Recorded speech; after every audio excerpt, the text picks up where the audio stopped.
अमर रहे अमर रहे अजित दादा अमर रहे, अमर रहे अमर रहे अजित दादा अमर रहे, अमर रहे अमर रहे अजित दादा अमर रहे, अमर रहे अमर रहे अजित दादा अमर रहे, अमर रहे अमर रहे अजित दादा अमर रहे, अमर रहे अमर रहे अजित दादा अमर रहे, अमर रहे अमर रहे अजित दादा अमर रहे, अमर रहे अमर रहे अजित दादा अमर रहे. राज्याचे उपमुख्यमंत्री आदरणीय अजितदादा पवार साहेब यांचे विमान दुर्घटनेमध्ये दुःखद निधन झालेलं आहे.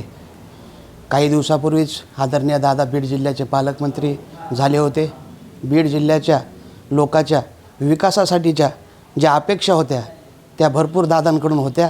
दादांनीही शब्द दिला होता की बारामतीसारखं शहर मी तुम्हाला करून देईल आणि त्यानंतर बीडकरांनी प्रचंड प्रतिसाद दादांना देऊन आपलं एक नेतृत्व, चांगलं नेतृत्व आपल्या बीड जिल्ह्याला आलं आहे.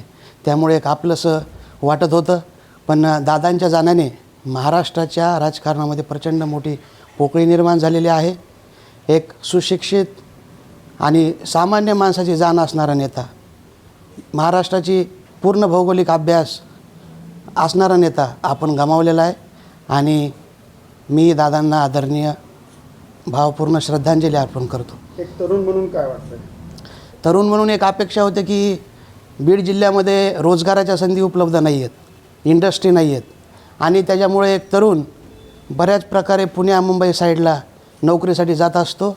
आणि त्यामुळं दादा म्हणले होते की इथलची औद्योगिक प्रगती देखील MIDC असेल, टाटा CIT प्रोजेक्टही त्यांनी आणला होता की जे स्किल डेव्हलपमेंट तिथं आपल्या तरुणांना मिळणार होतं, त्यातून कंपन्यामध्ये नोकऱ्या मिळणार होत्या. त्यामुळं एक तरुण म्हणून मला असं वाटतं की तरुणांची देखील भविष्यासाठी जो योजना दादांनी आखल्या होत्या त्या कुठंतरी आता दादांच्या जाण्यानं खंडित झाल्याचं असं जाणवतं आहे. आदरणीय दादा हे महाराष्ट्र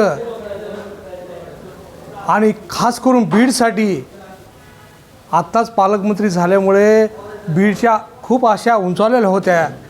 दादा बीडसाठी एक बारामतीचं प्रगत बीड मी तुम्हाला देईल असं दादांनी वादा केला होता बीडसाठी. आणि महाराष्ट्र व देशाचं दादाच्या जाण्याने प्रचंड अतोनात नुकसान झालेलं आहे. आणि मी आमच्या सुरेश नवले मित्रमंडळाच्या वतीनं आदरणीय दादांना भावपूर्ण आदरांजली, श्रद्धांजली अर्पण करतो. ओम शांती.